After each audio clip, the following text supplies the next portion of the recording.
একসময় যার খ্যাতি ছিল বিশ্বজুড়ে, সেই জামালপুর জেলার ইসলামপুরের ঐতিহ্যবাহী কাঁসা শিল্প আজ বিলুপ্তির পথে। কাঁচামালের মূর্ধগতি, প্লাস্টিক ও অ্যালুমিনিয়াম পণ্যের আধিপত্য এবং কারিগরদের মজুরি সংকটে হারিয়ে যেতে বসেছে শত বছরের এই প্রাচীন সভ্যতা।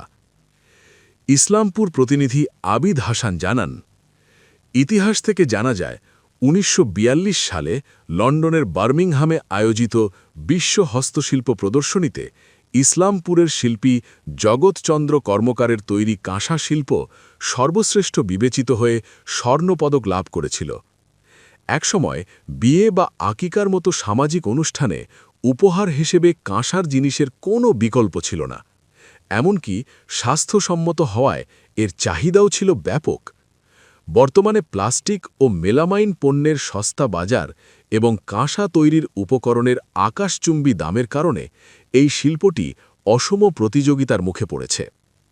শিল্প সংশ্লিষ্টরা জানান, অভাবের তাড়নায় বংশ পরম্পরায় চলে আসা এই পেশা ছেড়ে দিচ্ছেন অনেক কারিগর। উচ্চ মূল্যের কারণে ক্রেতারা বিমুখ হচ্ছেন, ফলে মালিকপক্ষ কারিগরদের পর্যাপ্ত বেতন দিতে পারছেন না। বর্তমানে মাত্র ৮টি প্রতিষ্ঠান কোনো মতে এই ঐতিহ্যকে টিকিয়ে রেখেছে।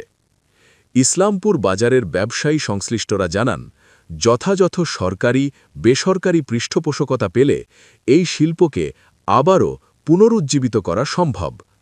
ঐতিহ্যবাহী এই শিল্পকে মসলিনের মতো বিলীন হওয়া থেকে রক্ষা করতে সহজ শর্তে ব্যাংক ঋণ এবং শুল্কমুক্ত কাঁচামাল আমদানির সুযোগ করে দেওয়ার জন্য সরকারের প্রতি জোর দাবি জানিয়েছেন তারা।